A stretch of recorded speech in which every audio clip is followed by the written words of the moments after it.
Hey, Postures. So I wanted to do a video on confidence.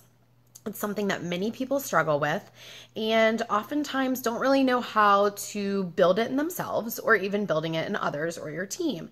So I wanted to give you my top 10 tips for building confidence. And these are tips that you can use both in your business and in your personal life. So we are going to start with tip number one. Tip number one is thinking positive. If you ever notice, people that think positive are, people that you want to be around. They're people that always come across confident, that they really, just kind of walk on a cloud. These people may not have these perfect lives and you don't know what they're struggling with, but they're choosing to be positive. And that just in and of itself kind of lends itself to have a person really come across as confident. So that's my first tip is to, think positive. And to go right along with it is my second tip, which is kill the negative thinking. We all have it. It's very easy if you ever notice when, let's say you walk out to your car and you have a flat tire and you're late to work, your alarm didn't go off, and there's all these different things and you're just, you think to yourself, oh my gosh, my life is horrible. And you just start thinking really negative and really get down on yourself. And when you do that, you might miss the opportunities to appreciate things around you or really to notice that there's a lot of positivity around you.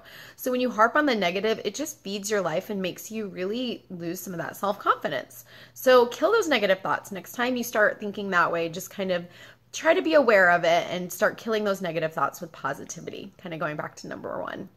The third thing is to be prepared. The best thing to make you feel confident is being prepared. So this kind of lends itself when you start talking about doing vendor events or in-home parties. So before my first in-home party, I remember watching YouTube videos on how do you demo this. And, I was really nervous. Like, what if I don't have the answers? That's okay. Especially for those of you that are just starting in your business, it's fine. It's acceptable and it's understandable. And when you tell people, you know what, I'm not quite sure, but let me ask my my Facebook group. Let me ask my fellow Posh sisters or Posh brothers, let me go talk to some people and find out what they would recommend or what their thoughts are. Go to your upline. That's a much better answer than giving them an answer that's not correct. So be prepared. We have a lot of ways to be prepared with Posh. You can do first of all, the Prep Academy, which is excellent. I've spent a lot of time on YouTube and looking at other leaders and their videos as well as just other consultants. And that could be just Posh consultants or other consultants. So, it's really good to be prepared and it'll make you feel more confident. All right, so the number 4 tip is to increase your competence. This goes right along with being prepared. So increasing your confidence, and again, this is through the Prep Academy, and then we also have the Action Academy, which you can do after 90 days. And then when you work up to Pink Plus 3, you get to do the Leadership Academy. And then there's even one above that for Silver Premiers and above, and that's called the Silver Academy. So Posh offers so many opportunities to build your confidence. The other way that I like to do that is by coming to my group. Coming to my group, reading through posts, really listening to what my leaders are saying, kind of really paying attention to Posh Talk. There are so many different training videos every Tuesday, and that has helped me build my confidence, which in turn has helped build my confidence. All right, so the next thing is to set a small goal and achieve it. There's nothing that makes you feel better about yourself than achieving that goal, whether it's small or big. So if you're just starting out, it might be to hit your 15-day props or your 30-day props. Or it might just be to have 200 in sales this month and to get qualified. So whatever your small goal is, write it down and really work towards it. I always write my goals down at the beginning of the month, and then I have them in my calendar and I focus on that all month long. And that's how I never lose sight of really what my goals are that month. And I'm always looking at those. So that's one thing that you guys can do to really help build your confidence is hit some of those small goals. It doesn't have to be, oh, I'm going to hit monthly award my second month in, or, I want to be premier in 2 months.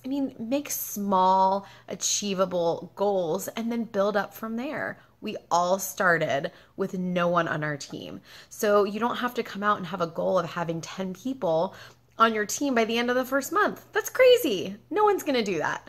So make a small goal, stick to it, and really work towards that goal. And that's going to help build your confidence. So the next thing that I have on my list is changing a small habit. So let's not start necessarily, if you're a smoker, with quitting smoking. That's a big habit. But it might be that you come home and your habit is that you get on the couch and you watch TV, or you do something not productive, and maybe you say, I want to start going home and spending 30 minutes a day working on my Posh business. So make that your small habit and do it every day. And, they say that you have to really stick with something for 3 months in order for it to be routine. So, you can't go out and say, I'm going to do this every day for 90 days. That's not a small goal. So say my goal is to do this 5 times this week, 4 times this week, 6 times this week, something really achievable. And, maybe you start with saying 3 days this week, I'm going to spend 30 minutes a day on my business. And then next week, I'm going to do 4 days a week and build up from there until it's just habit. So, make something small, make a small habit. And, once you achieve that, then make a bigger habit and keep going from there. The next thing I have on my list is to focus on solutions.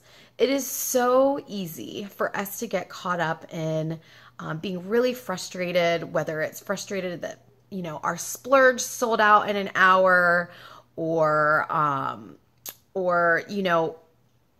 all these things that you can focus on. Shipping took too long. My customer's not happy. They got the wrong items in shipping. Well, that's not a solution. So you're going to spend all your time focusing on all that negativity and all of the things that are wrong, that you're wasting time on finding solutions. So some solutions that you can focus on are, what will it take to make my customer happy? Well, it might be a phone call to home office, or we now have the online tool that we can, send a message during office hours. And, those might be your solutions. Maybe sending your customer samples in the meantime if you have that product and samples. Those are solutions. Those are what's going to help build your customer base, and it's going to help build your confidence. All right, so the next thing I have is to smile. You ever notice when you smile, you just can't be upset when you just stop? I want everyone right now to smile. Just smile. And it needs to be a genuine smile. Think of something that makes you smile. And there is such thing as faking it till you make it. And I see this all the time at vendor events. I do a lot of events, and you walk in and you can always tell the people that are just happy to be there. And they're smiling. And you know what? They may not be happy to be there. They may have been the person that had their tire yesterday, that had their tire blow out. So be sure to smile. That's so important. And then 9, be grateful. Be grateful for what you have. There's so much to be happy for. So be grateful. And 10, clear your desk. This is something that I've started doing now, and it's made the world of difference. So clear your desk at the end of the day. I hope you've enjoyed these tips. I will talk to you later.